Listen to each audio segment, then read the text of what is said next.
Good evening. Welcome to Right Talk with Mike Lee. I am excited this evening because I'm flanked by two political animals. I suspect. One is I'm familiar with from work doing things locally. Dave Nalle on my left, on my right, and on my left is Alan Huber, who is a he's author of what GOP Made Simple. I met Dave working locally. I met Alan. I just got you sent me an email. I don't know where I don't know where how it came to. I received it. I responded to it, and I think I called you on the phone. You called me and really appreciated it. And we've been talking. We talked on the phone, and you said you were coming to Austin, and I said, well, since you come here, let's what you're talking about are conservative things. Your site is what, GOPMadeSimple.com? GOPMadeSimple.com, correct. How to convert liberals by utilizing sales techniques. I wanted Dave to come on the show because Dave I learned, has an English major background like I do. Like all good people. And we kind of probably can talk just about anything because we're kind of nosy by nature. Mm-hmm. We read different stuff and have different interests. But Alan is I'll say famous for freedom from Obamacare. What's that about, Alan? Freedom from Obamacare is a tagline I made up to talk about health insurance back in 2018. It became very clear to me that the Republican Party was not talking health care, and it was going to be our Achilles heel. I tried to talk healthcare, but I didn't have the megaphone that I do now, where people like you are now paying attention. And I was saying Donald Trump gave us a lot of positives that we can counter the liberal arguments with, but no one knows them. And so Freedom from Obamacare is how to get the message across, what Trump is doing. Plus, I am an insurance agent. I specialize in health insurance. I'm one of the few people that truly understand Obamacare alternatives. When Obama was leaving the White House, they tried to get rid of what's called the short-term plans. So you either had Obamacare or bust. And then they tried to get rid of the secondary plans called indemnity. The Fifth Circuit Court of Appeals said, nope, you can't touch the indemnity plans. And Trump reversed the Obama rules, basically giving us a robust opportunity right now where we actually have the best of all worlds in healthcare, as good as it's going to get. I mean, if they all got together, we can make it better. But we're going to take the assumption that with the split in Washington, they're not going to agree on anything. So therefore, the current situation that we have is really the best that we've had in a long time. The poor people, they get Medicaid. The low-income people get a subsidy. The people with severe chronic issues, well, they can get their pre-existing conditions covered. And the people that were being hurt by Obamacare, the higher income people in 60 years old, $3,000 a month for a couple with $15,000 deductibles were going without health care. Obama's answer was, you don't have to pay the penalty. Trump's answer is, you will now be permitted to buy cheaper insurance that you can afford. And so we really have the best of all worlds, but no one's talking about it except moi and now you, because we're talking about it. And then the people that are now starting to pay attention. I see you nodding your head, Dave. I agree. It is, in many ways, it's much better than would have if Obamacare had just gone forward. But I have questions. With the individual mandate no longer being required, how are they paying for this stuff? The CBO, and I'm not a pundit, please understand, what I teach is this is what we're dealing with. Trump did a number of things. One, he told the insurance company he wasn't giving them that extra money that Obama was giving them. And the media made it sound like, oh, that's it. The insurance companies are all going to drop out of Obamacare and leave America insuredless or healthcareless. Trump, being the negotiator that he is, goes, these guys are getting $700 billion a year in subsidies. Right. They're not turning that money down. they'll find a way to make it work. And that's what they've been doing. In fact, in many markets, such as South Florida, we had 3 new companies come into the Obamacare market this year alone. The premiums had leveled out, and competitors came in because they saw the opportunity. And premiums went from 20% down to 4% increases. So, But they'd already gone up considerably before well, that. yes, that was under. And people you know, are already paying much way more too, now way than they too would much. before Obamacare. But remember, as we discussed before we came on the air, Dave, that was by design. I wrote in 2009, Obamacare is designed to fail in Hillary's second term. Right. And Trump is doing everything that one side can do. Remember, we don't have a two sides trying to solve the problem. Right. And so he's using his pulpit, his rulemaking authority, the ability to work with 51 votes in the Senate as opposed to 60, as good as it's going to get. And that's what I'm saying. I'm not saying it's wonderful. I'm saying it's as good as it's going to get. Now we're talking about price transparency. That's a good That's thing. major, because what people don't realize, and when you want to compare us to Sweden or other countries, we use Hollywood accounting. And Hollywood accounting is, if you buy this microphone in Best Buy, it might cost $30. When they buy it in Hollywood, it's going to be $800, kind of like the toilet seat in the military. So you go in and you get a bill for a day in the hospital, and the bill should be $3,000, but the bill comes out to $30,000. Part of the reason for that $30,000 bill is if the hospital does not get paid, they want to claim as much money as possible for free care. Right. And they can say, look what we're giving you out in free care. So the first step when people have insurance is the insurance company negotiates and takes that $30,000 bill down to maybe $5,000. And so it's very difficult because we're not comparing apples to apples. Transparency would say everybody has to put their prices up, and they have to put their negotiated prices up. Right. And so now you'll know what Blue Cross has negotiated with this doctor, and then we do what we do when we buy a car, when we buy a house, when we buy a piece of jewelry. What if I pay cash? Right. And Now you're not running it through an insurance company, waiting 12 years I've for heard about payment. people paying cash and getting substantial reductions. Correct. Yeah. And that should be the way it is. And that is what the transparency movement is, the free market medical movement is, the direct primary care movement is. There's a lot of action. And you have to remember the one rule. If Donald Trump does anything good, you will never hear about it, which is why we're not hearing about all these options that are going on. If there was a Democrat in power and insurance rates leveled down from 20% to 16%, it would be a headline. 20% drop in health insurance cost. But if Trump does anything good, we won't hear about it. Well, aren't a lot of these changes taking place without Trump doing anything really because of the market forcing it to happen? Well, that's part of it, Yeah. but what happened, he had to change the regulations. Right, to The, make it the possible. first one was get rid of the tax penalty, because otherwise the short-term medical plans, which can be effective alternatives for people, you couldn't. If you bought them, you'd still have to pay the penalty, which is 2.5% on your income. The direct primary care model, that is where doctors' offices charge you a monthly membership, just like your gym. Yeah, my mother had And- this when she was left. Right, and their job is to keep you healthy so that you don't come back. Concierge doctor. Well, concierge charges you a lot more. Right, but the same and concept. they're very similar, but they charge you a monthly membership, Right. and their job is to keep you healthy. Now, statistically, DPC offices cut emergency room visits down by 35%. Right.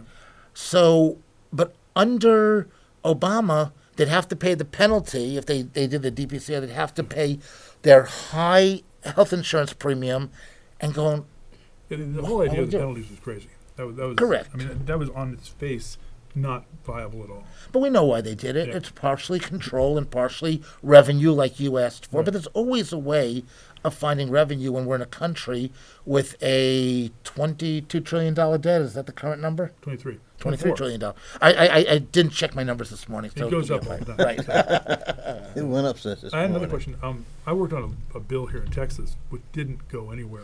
I think something been done similar to it nationally, or Trump has done something similar to it, which would require hospitals to bill you for everything at the same time. Have you heard about that? I have not heard about that. I've heard there's something being done about that. Because you know when you go to the doctor, I was in the hospital a few years ago, and I got bills after bill after bill, and they would send me a bill for something, and they'd send me an additional bill for like, $5 additional because they didn't cover it the first time. Well, now apparently there's going to be some sort of regulation that says they have to do it all in one bill. Different states they're talking about more transparency, right? Yeah. Yeah, and different states are doing more That's a general things matter. and creating more opportunities. I have some insurance companies that will guarantee the lowest repricing without a network. You can go to any doctor you want, and they guarantee to negotiate the lowest repricing. They call it a percentage of Medicare, but I don't want to confuse our listeners and viewers with that. Doesn't Medicare establish the standards for all pricing pretty much? Pretty much, but again, you don't know that, okay, because it's such a convoluted system. Right. And so they give you a percentage of Medicare, but most importantly, they guarantee it. They'll sit there and say, if the hospital doesn't honor this, the doctor doesn't honor it, we're responsible, not you. It's like That's the price major. match guarantee at Best Buy. Exactly. Yeah. And so we have a number of companies doing this. I mean, one of the things that Trump said when he was campaigning is, I am going to get the insurance companies to compete with each other.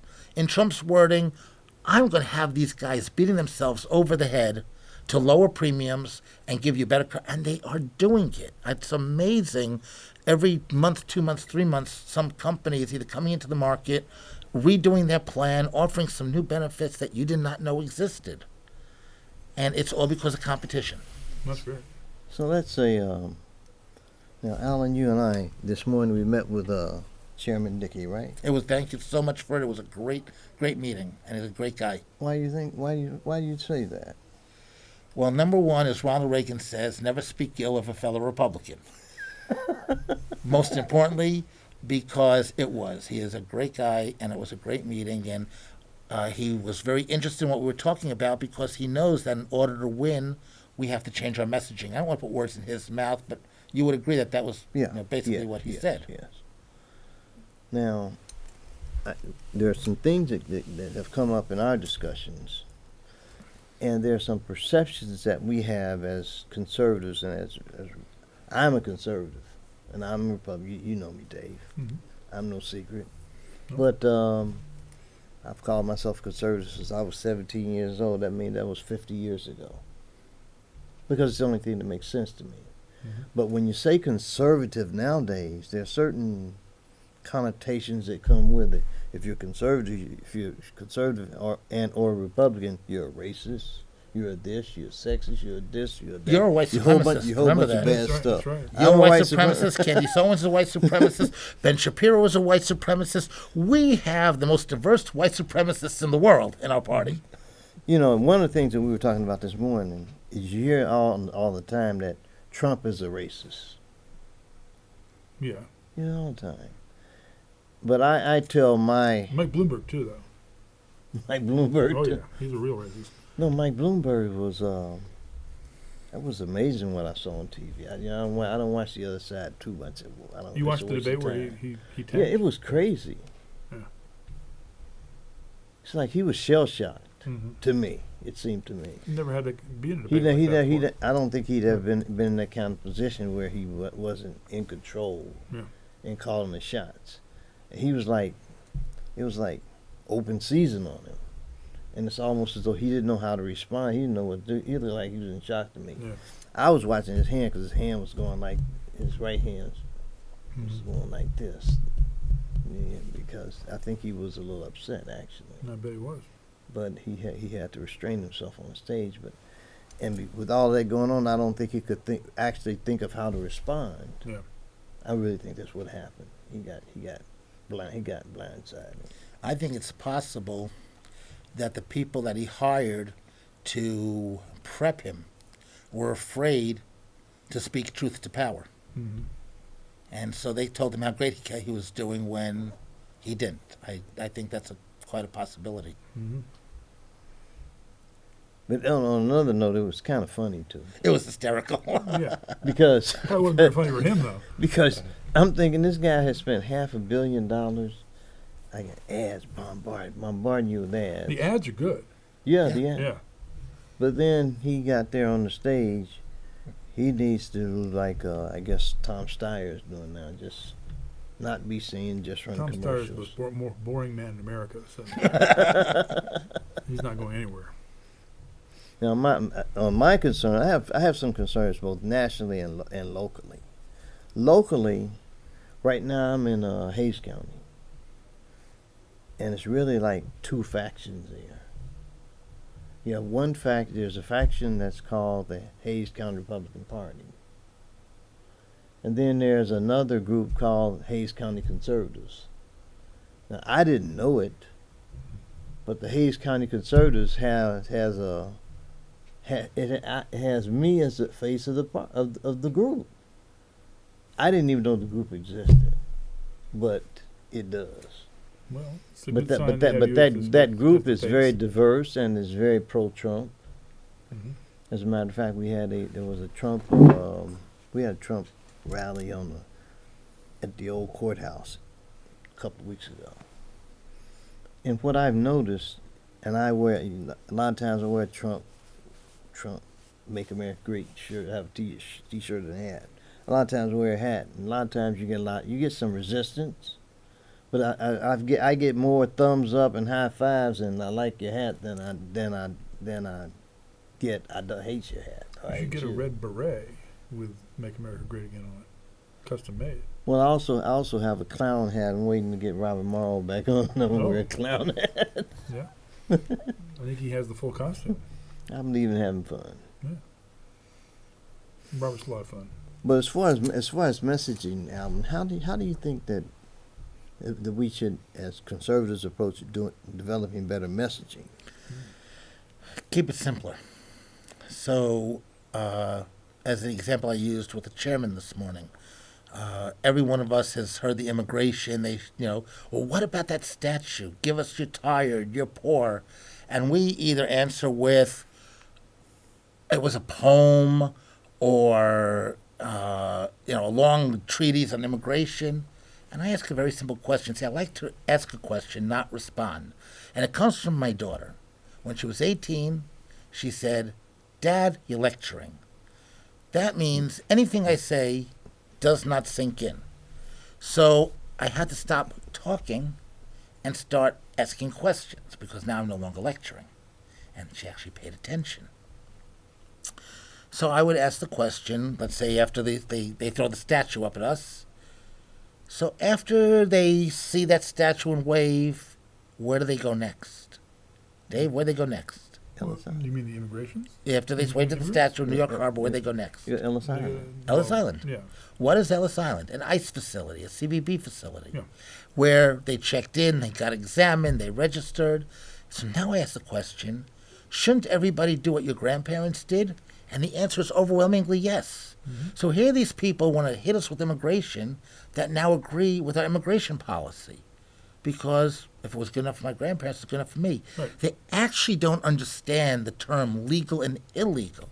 That's really the problem. We're using terminology, and as good as Trump has been at talking to the masses, he's still talking over their head. I got into the life insurance industry 40 years ago. Mm-hmm. At that time, somewhere around then, they decided that insurance policies had to be written to an 8th grade level. Mm-hmm. And that was 8th grade level 40 years ago. Imagine the level that 8th grade is today. Mm-hmm. So we have to keep the arguments much simpler than we are doing. We have to assume that the people that we're talking to, remember, they don't know that you need a passport to go to Disney, a visa to go to Disney World. They don't know this. They don't know that anybody can't just come to the United States because Americans don't have passports. Mm-hmm. And we're one of the worst traveled people that there are. So they don't understand immigration. And once you explain, like a young guy, 21, 22 years old, I met at a networking event, and he goes, "I hate Donald Trump." Why? "He's against my people." "Who are your people?" "Immigrants." "How'd you get here?" Not the argument about immigrants, illegal. How'd you get here? We got to make it personal. How'd you get here? "By plane, with my mom." I said, "From where?" "Ecuador." "Well, that means that you and your mom went to the U.S. Embassy in Quito, And she had to give fingerprints to prove she wasn't a criminal and that you had resources and pass other things. He goes, yeah, I remember that. Said, so shouldn't everybody have to do what you and your mother did? He goes, yes. Is that what they mean by legal and illegal? He's an immigrant. Okay, comes here. I was probably a citizen by now because mom became a citizen. Had no idea what legal and illegal is because he came as a kid. Right. So we have to make our arguments simpler. And that's what GOPMadeSimple.com is all about. Simple questions, not up here. We can't use words like tax increase and tax decrease because the average no W-2 employee can tell you how much they paid last year in federal taxes. They only know their refund. Mm-hmm. So when you talk about tax increase, That tax was an decrease, intentional it was way of intentional. structuring it. Because see, when we all started, we got to pay, it was cash in the envelope and the little thing on the side telling us how much money came out. We knew where that money was going because, it was cash. It would say $250 and net and $210. We knew they took $40 from us. Right. Then the paycheck came out. Okay, it had a pay stub to it. We watched it. We could see it. And who's FICA and why is he getting my money? But now the money goes right into their bank account. They don't see the pay stub. Right. So when you talk about tax increase or tax decrease, it's a meaningless term to them. Yeah.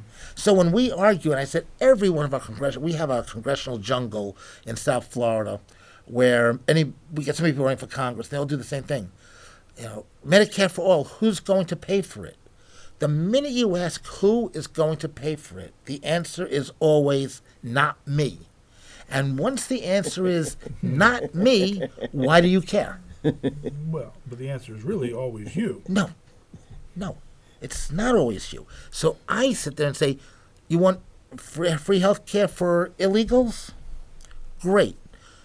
We're going to cut your paycheck 10%.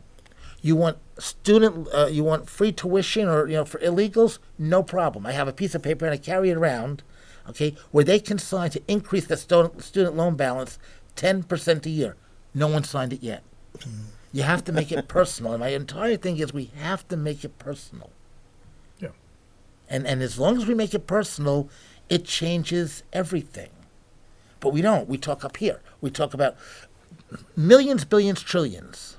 The higher the number, the less meaningful it is. When I started selling life insurance, I got told more than 10 times income, they will not understand. If a couple is earning $60,000 a year, don't try to sell them a policy much over $600,000. They won't understand it. That makes sense. You have to keep it in the realm. So when we sit there and talk about trillions, and Bernie's plan is $33 trillion, is that a lot of money? We don't really know because people don't know the difference between a million, a billion, and a trillion. You divide it between the number of people and you tell each person how much they're going to be paying. But again, now we're in the billions. And it's not going to be the The billions. average person has no idea what $1 billion is. And if you want to do a test, okay, to do a test anywhere, walk around when people talk about money and go, okay, I want you to write down 2 trillion, 33 billion, and 12. I doubt you'll get 5% of the people to be able to do that. That's bad in general. That's Look, innumeracy. they can't find the United States on the map of the world, so I'm pretty sure they can't get 2 trillion, 3 billion, and 12. Yeah, I've seen them doing. We have to keep it. We have to understand we're dealing with, and even on our side, people that don't know that much. Keep it simple, and break it down. Just like the money for the dogs, the puppies and cats we see on TV, or the people in the babies in Africa, for only $1.23 a day, not $39 a month. Right. So we have to sit there and bring it down. Again, that's a sales Less than a technique. cup of coffee a day. Less than a cup of coffee, exactly. That's very relatable. Of course, we're talking about Starbucks coffee at $3.45 a day or more, but do you understand what I'm $5 saying? cup of coffee. So you asked the question, what am I talking about? That's what I'm talking about. Stop talking about millions, billions, trillions. It has no effect on somebody. The deficit is 22 trillion, the deficit is 28 trillion. The number's so high, it's meaningless to me. I can't afford to pay it. I don't care. But if you sit there and say, you're on Social Security, how much can you afford your Social Security check to be cut before it hurts? Every senior says the same thing. Nothing. I cannot. It's not enough as it is. It's already really low. So Right. So therefore, and now you want Medicare for all that will probably reduce your Social Security check by 25% or 50%. How will you live? That just changed the argument. And they'll go, they didn't say that. Well, of course not. They never tell you the bad part. Okay, one of the rules about sales is we only tell you the good part about the car. When we show you the brochure, we don't tell you the bad part. When we do the finance charges, just sign here, pay no attention to the details. Look how pretty the car is. Exactly. Sparkly stuff. racing stripes. Right. So that's what I'm talking about with keeping it simple and using sales techniques, a cup of coffee a day. Well, my thing as a conservative, I became conservative really probably when I first got my first check working in the restaurant when I was about 16. And, I'm thinking I make X dollars an hour. And I can multiply, and I'm thinking Tables. We were like these tables back I'm then. thinking when I get paid, I'm gonna go down and buy this many pair of socks, couple of shirts, or this and that. And when I got my pay, it didn't come out to the same thing as multiplying. I thought, well, wait a minute. Not only does it not come out to what I calculated. There's what was taken out happened before I got paid. I did the work, but my money went somewhere else first. Do you know who invented That doesn't make sense. You know who invented that system? Milton Friedman. In 1933, he was working for the Treasury Department, and he invented withholding as a way to basically get people to pay their taxes without thinking about it. That was but I was like maybe 15 at the time, 14, 15, working in a country kitchen restaurant. And then as I got in high school and was taking AP history and all that good stuff, and I studied liberals and conservatives. At that time, being a conservative just meant that you were for gradual change. Mm-hmm. And to me, liberal was like jump over the cliff and hope for the best. Yeah. Leap and then look. And conservatives would look before you leap. And it made sense to me to look before you leap. And that's how I just came to that conclusion. My son came to the same conclusion recently. Mm-hmm. But he did that on his own. I didn't encourage him or discourage him. But I feel my gripe with my conservative brethren is this. Is for years we conceded the information and educational grounds to liberals. That's all there was True. in college. But the reason for that is that conservatives go out and get jobs, and they don't want to take a low-paying job as a teacher. That's what Pokey said. Yeah. He said conservatives work. We don't have time to protest. I think he's right. It's true. I mean, it's not universal, but it certainly is a factor. Conservatives don't want to take the time to dedicate themselves to a job which isn't enough rewarding for them. But let me ask you guys this. How do you guys see this upcoming election in 2020, the presidential election, let's say? Mm-hmm. And then I have some questions about Hayes County for you, because we have actually two factions there. And based on what we were talking about with James this morning, I was thinking maybe we should just form a Trump club, like you said, you talked about in Florida. How'd you get? Tell us about that. We have in South Florida, we have the largest Trump club in the country. It's I think it's Club 45 USA. Could be club45usa.com or .org.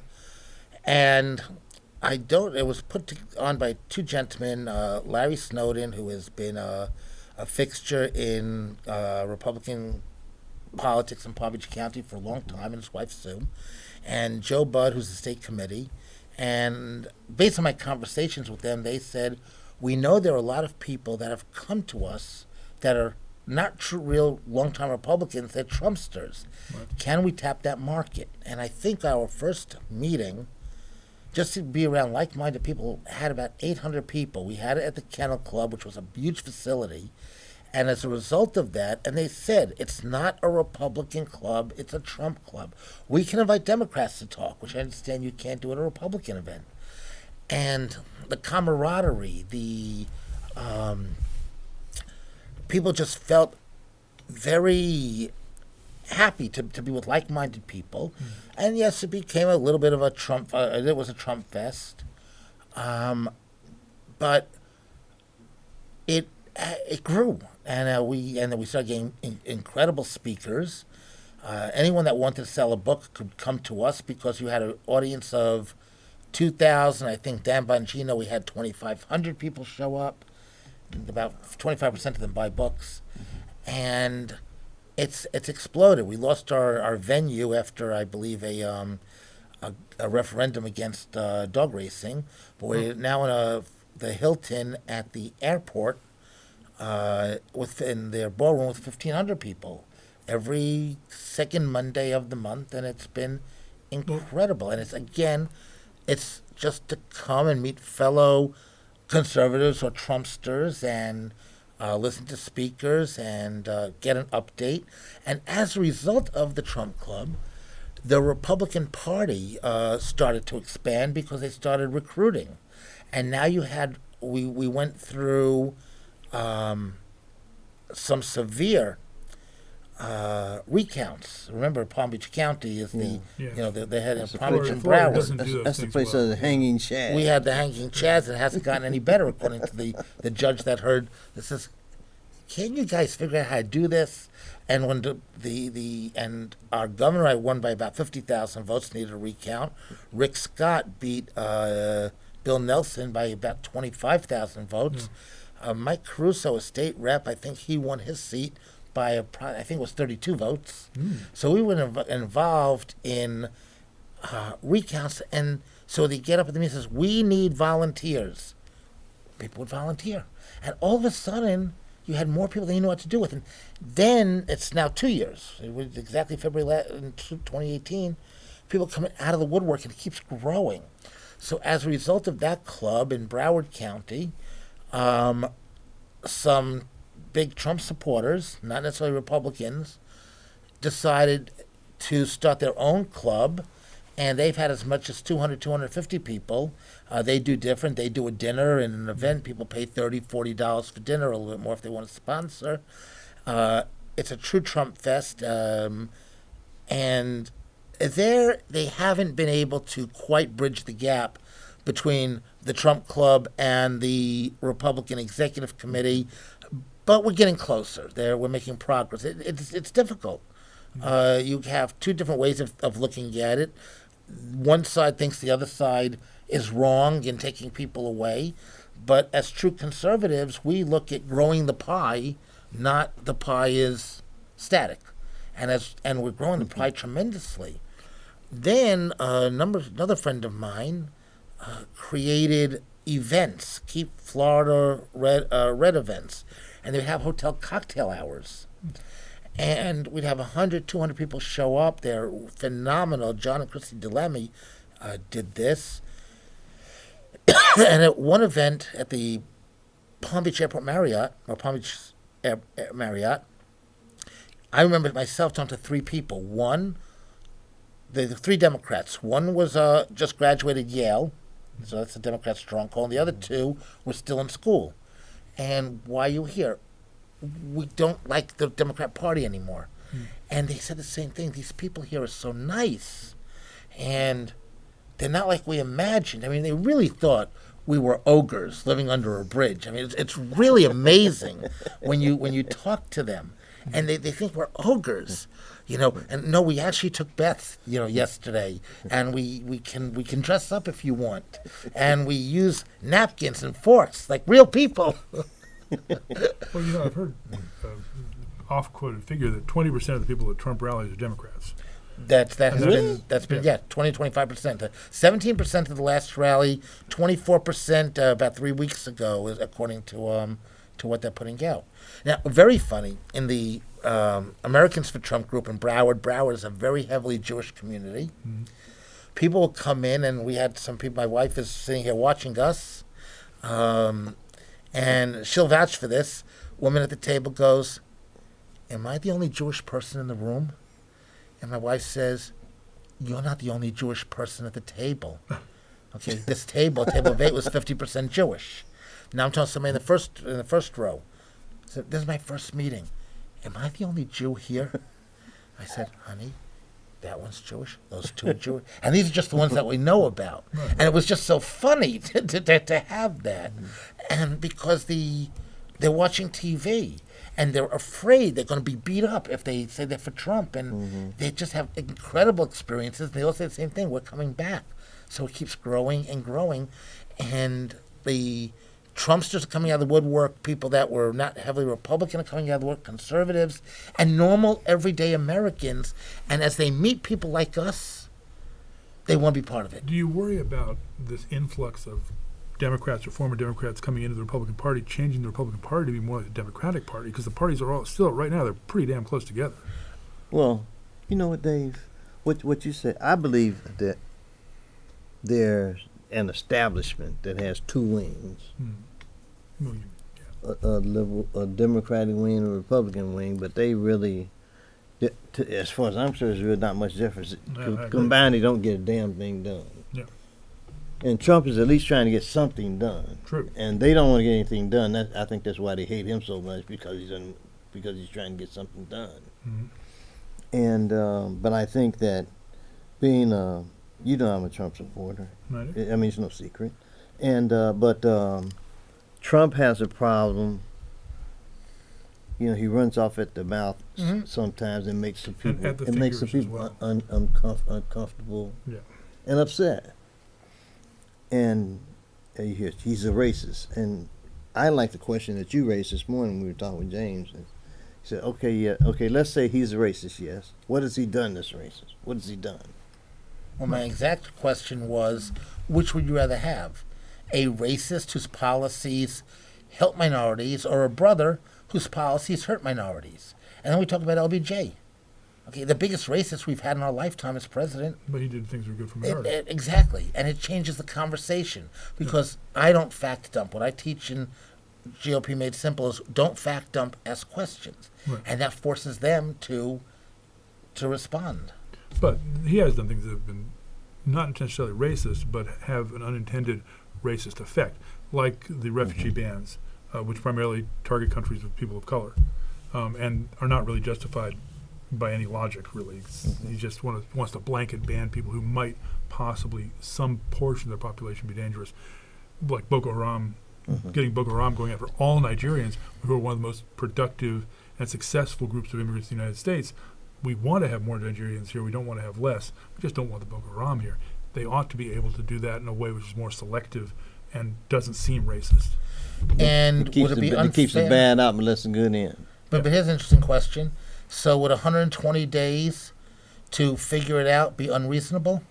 Oh, But that was what the entire case was. The ban was, it was either 90 or 120 days, and the federal judges went nuts with their nationwide injunctions, where it's like, you have a new administration, give them a chance to see whether or not they can get from the government of Nigeria specific information to allow them to make individual decisions. So it's not about necessarily the country. So that was the part people forgot. And did you notice I didn't throw out the information. I asked him the question, would 120 days be unreasonable? And he said no. So it's, in that effect, you're agreeing with what Trump did. But it's already been far more than that. But that was the initial stuff. Right, and had they not challenged it and just went for 120 days, it might have been over in 120, but you wind up with a 3-year legal process. Well, once they get in court, oh Lord. During which time they should have been able to figure out what to do about it. They weren't allowed to. That was one of the injunctions. They couldn't They even could do not research? look for. No, that was one of the injunctions. That's silly. Yeah. Remember that not all these district court judges are of the highest caliber. Yeah. So, That's putting it mildly. well, you're an attorney. I am not, so I'm not going to comment. Sometimes I wonder if they went to law school. We used to have one here in Austin who would fall asleep in the trunk of his car when he was drunk. You remember him? Yeah. Yeah. Yeah. I don't comment on judges. You never know when you're going to be before one. Well, he's not As active anymore. Well, I think that I just hope that conservatives, Republicans, conservatives, whatever you want to call yourself, would wake up and understand that there's a need to expand and grow. Yeah, that's very important. And that's the challenge that I'm kind of facing in Hayes County. Mm-hmm. It's like there's the Hayes County Republican Party, which is, let's say, essentially lily white. I go to their meetings anyway. I like to invade places. No, you should. I have fun doing that. Mm-hmm. And they have meetings. I believe they have secret meetings because I asked when was the EC meetings. I asked the chair, when are EC meetings? What time? Where? Never got an answer back. Well, you were in Caldwell County, right, at one point? I was in Caldwell. Well, they hold their EC That was meetings the at last. somebody's house. I used to go to their meetings, Mm-hmm. but I was the parliamentarian for Caldwell. Really? Yeah. That's a big change. I remember when Caldwell wouldn't let anybody go to their meetings, even other white people. No. No, they were like held them in secret in somebody's house, and they like. No, they're doing that in Hayes. When I complained about it on the Hayes Conservative website, Mm-hmm. a couple of people chimed in and said, yeah, I feel discouraged because it's not open. Right. I don't know when the meetings are. I Yeah. wanted to get involved, but people are frustrated by it. And I'm hopeful that something like a Trump Club can attract those frustrated Or just conservatives. bypass them altogether. Yeah. the Trump Club, and so as a result of the Trump 45 Club in Palm Beach County, the executive committee started recruiting over there, and they either doubled or tripled their membership inside of a year. It worked out phenomenally, and the people that have come on have been incredible. I'm one of them. I 2 years ago did not know what an REC was, to be honest with you. Mm-hmm. I started life as a Democrat.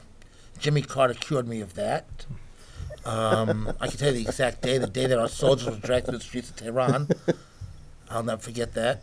I became a Republican. I was living here in Austin at the time. And then a number of years ago, I don't remember if it was 6, 8, 10, I said, I'm done being a Republican because they don't do anything. They promise a lot, but they don't do anything.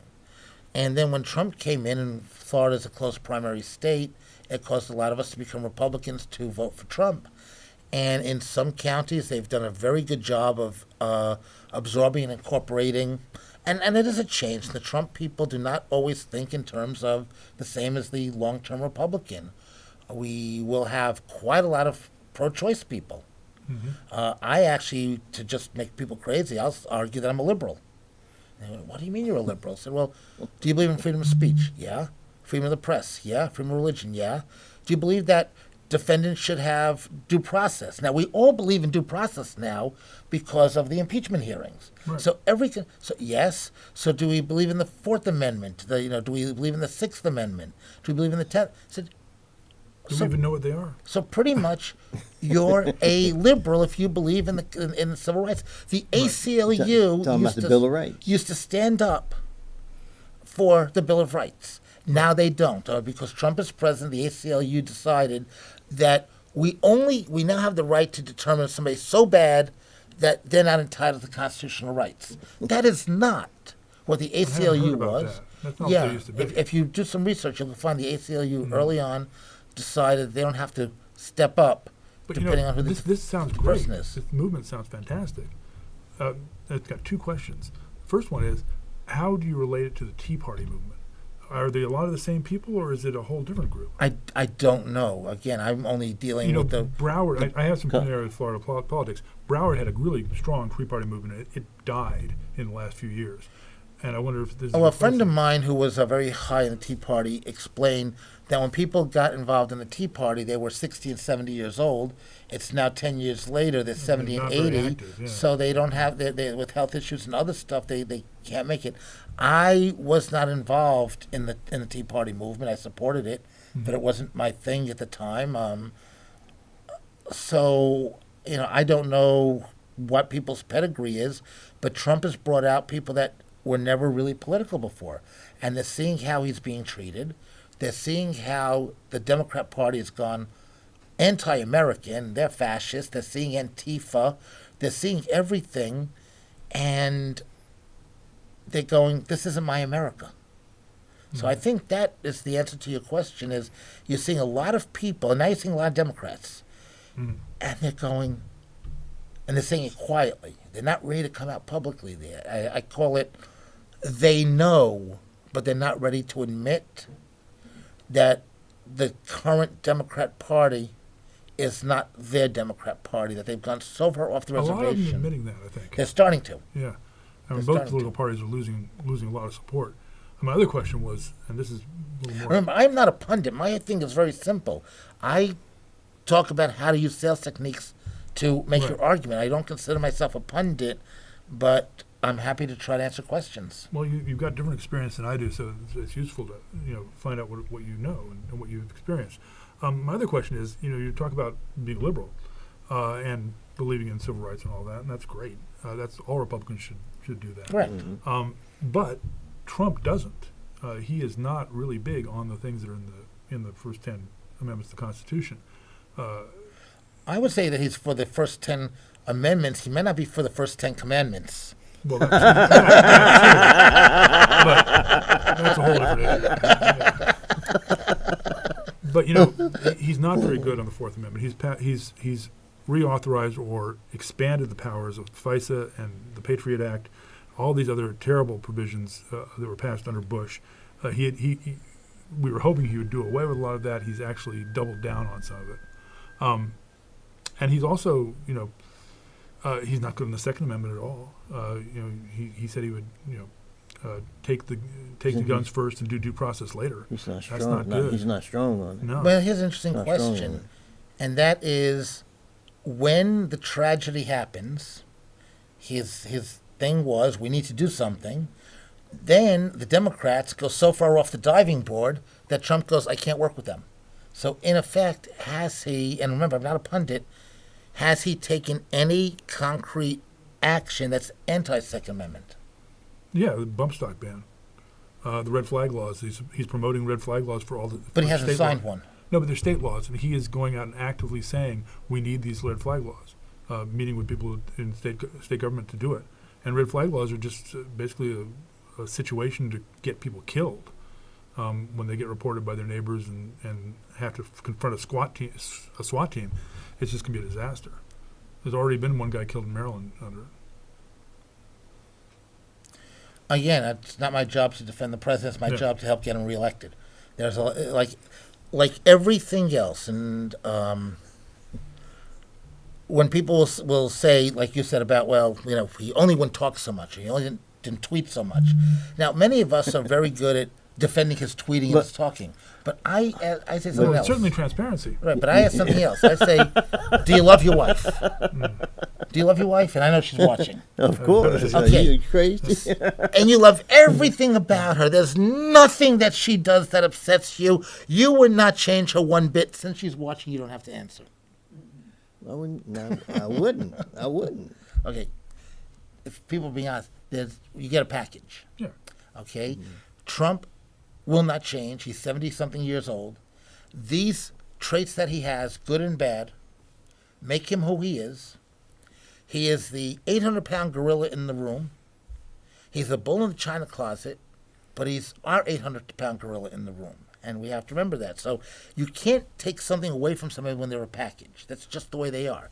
So what I ask people to do is just weigh our package versus Bernie Sanders or Bloomberg or Biden. And at the end of the day, you have to make a decision which package fits what you want to accomplish. I want a third package. And that would be? I don't know. Bill Weld, or maybe Lincoln Chafee. Just somebody who's reasonable. What I would not like to see is somebody from the so-called Republican establishment, because I don't see. No. I don't see. That's something we can all agree I on. don't see anything happening with that. But that ship has already sailed. Okay. And by the way, Because to me, We don't want Trump. we don't want Mitt Romney. It's like, oh no. It's just like you said this morning. In the last election, my baby brother laughed when there were 18 Republicans running, but he didn't say a word when they had 3,000 Democrats running. There were only 22 Democrats. 22? Only Okay. 22. Only 22, okay. 22 who are at least got on the polls and stuff. But you said Trump actually